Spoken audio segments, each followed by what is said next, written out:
Dernier épisode de votre feuilleton dédié à la solidarité dans le monde agricole, à ces CUMA, des coopératives très masculines. Actuellement, les femmes représentent moins d'un quart des adhérents, mais la Fédération nationale souhaite leur donner davantage de place. Qu'en est-il dans notre région? La réponse avec Antonin Blanc, Marie-Lou Zapliki et Clémence Rousseau.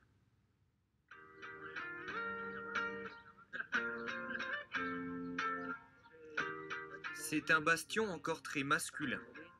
Mais pour accompagner ces hommes, on retrouve Rachel Laurent.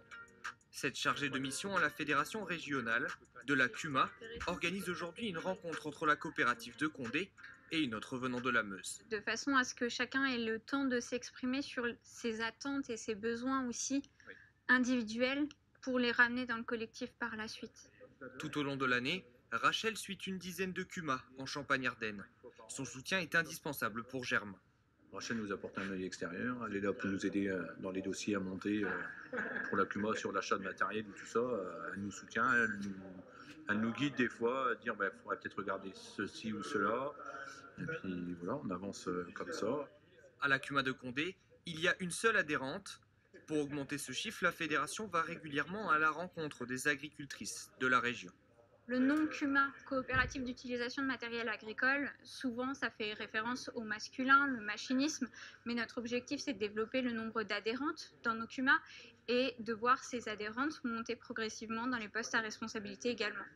Aujourd'hui en Champagne-Ardenne, les femmes ne représentent que 23% des adhérents en CUMA. Mais cela est aussi le reflet du secteur agricole, dans lequel seulement 31% des emplois sont occupés par une femme.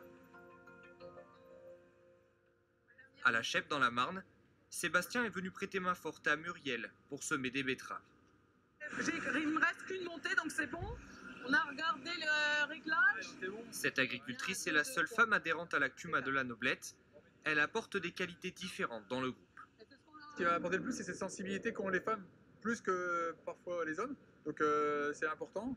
Et puis après, une vision autre, une vision qui est peut-être moins liée à la production, mais liée à la société, qui peut être, où elle sera peut-être plus sensible que nous à différents aspects. Muriel a une place majeure dans la coopérative d'utilisation du matériel agricole.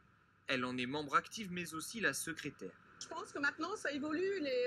La nouvelle génération ne va pas avoir les mêmes réactions que nos anciens. Je pense que les temps évoluent. Les jeunes, maintenant, la femme, elle est autant capable qu'un homme. Et les responsabilités, elles vont les prendre au fur et à mesure, je pense. À Haï, la nouvelle génération est déjà prête à créer une CUMA. Depuis tout petit, Paul et Hélène ont l'habitude de travailler ensemble. Dans leur future coopérative, les missions seront réparties de façon égalitaire.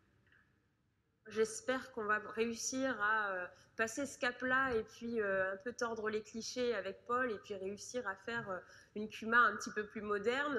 Je compte bien utiliser aussi les tracteurs qu'on va acheter par la suite, conduire un peu le matériel viticole.